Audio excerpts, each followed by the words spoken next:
What is up guys, this is Gnosis, and in today's video I'm going to share with you an in-depth guide to what I have found to be the best drop spot for passive players in both arena and tournaments.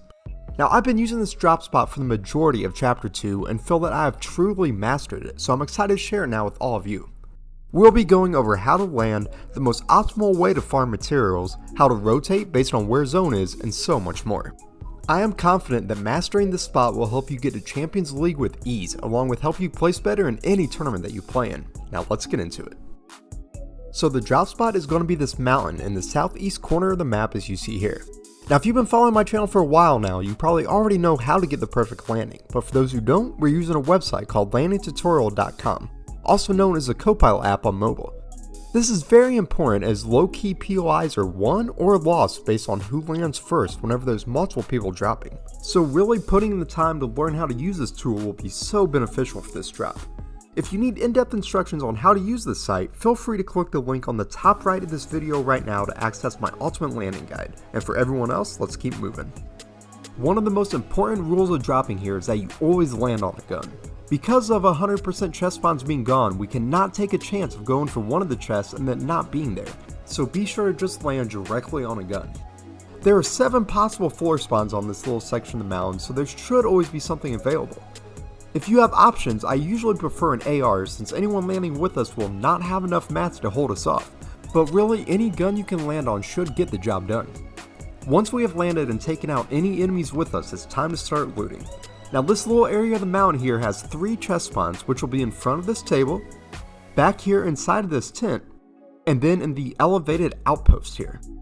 Normally while I'm running from one chest to the next, I do like to farm a little bit of metal from these crates that are lying around, but don't worry too much about metal as we do have farming factored into our rotations based on where zone is. Your priority starting out is just to get a shotgun and get full shield as quickly as you can. Once you have looted everything here, we're going to come south and head down the hill. Now there's a chest spawn in front of these rocks back here, so get that if it's there and then begin farming this brick. Heading to the right now, there is a large rock that we can farm and then proceed down the hill to finish these final few rocks, and from here our stone should be just about done. Coming forward to this cabin, there is a chest spawn directly above the entrance. Grab that, and now it's time to plan our rotation. So generally speaking, the zone is going to pool one of 3 ways, to the far east, to the far west, or to our northwest. The other option of course is that we get zone, in which case we can just hang out back here and take our time with looting and farming. So let's go ahead and take a look at how we rotate if the zone pools to our east.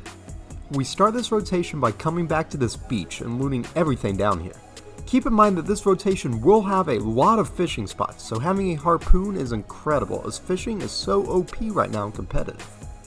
This little wooden boat at the end of the beach has a chest spawn, so grab that if it's there and then start swimming north. There's another little beach area here that has a ton of fishing spots and some loot, so grab anything you need here as you keep moving. Also be sure that you are always farming wood as you are running. Wood in this game is incredibly quick to max out, so we are able to just passively farm it by hitting random trees as we run past them. After running a little ways, you will find the back entrance to the old grotto, and this is where we're going to farm our metal. Now while it may not look like much, just farming these handrails will give us 363 metal. Combined with what we already have from metal crates when we first landed, and any metal we got from chests, this should just about have us maxed out. From here, you have max mats and can focus on just getting to zone and setting up for the rest of the game. Going back to this cabin now, let's look at our rotate if the zone pools northwest of us. These are always the hardest zones of this drop because of the distance you have to travel, so we need to cover a lot of ground quickly here. To start this rotation, I just head back up this mountain and start heading towards this cabin in the distance. If I feel like there's enough time, I will quickly stop to loot this cabin as it does have 3 chest spawns. The chest in this cabin will be on the fireplace, in the southwest corner outside, and then up in the attic. Once looted, we can head back out and make our way up this mountain. Now this mountain here is very similar to where we originally dropped as there are 3 chest spawns. These chests are on this table, under this blue tent, and in front of the ice cream truck. From here, we can slide down this mountain, and this is where we're going to farm our metal for this rotation. These fences are one of the most OP ways to get metal in Arena, as just 3 swings will give you so much, and you can max out pretty quickly by just running down this line farming every fence as you go. From here, we can go ahead and get to zone and prepare for the rest of the game. Coming back to this cabin one last time, let's take a look at how we will rotate for a zone that pulls west. We'll come over to this little canyon here and slide down this mountain into it.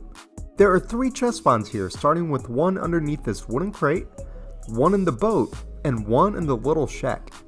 From here, I like to grab this boat and start heading west.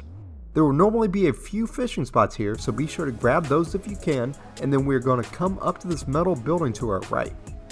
Now, much like the grotto entrance from our rotation east, this will serve as the perfect place to farm your metal mid-rotation. First, be sure to run inside as there is a chest spawn here, and then you can begin farming these metal rails. Be sure to come on top as well, as there is a ton of metal up here that will ensure you're able to max out your material. Once you have all this metal, you can go ahead and rotate the rest of the way to zone and set up for the rest of the game. Alright guys, there you have it, the most overpowered drop spot for passive players. I've been using this drop spot with these rotations for a while now, and cannot stress enough just how easy they make the game. I'm not lying when I say that 9 out of 10 games I will do these full rotations in any direction and never run into another player. This makes it so easy to get max materials and shield along with great loot before you start pushing players or setting up for endgame. Now if this video helped you, it would mean the world to me if you can take a second to like the video and sub to the channel if you're new here. Also, I would like to personally invite each and every one of you watching this to come join my Discord community. We have developed a super tight-knit group of us that talk daily and run community games together pretty often. So I hope to see you there, and until next time, keep on grinding.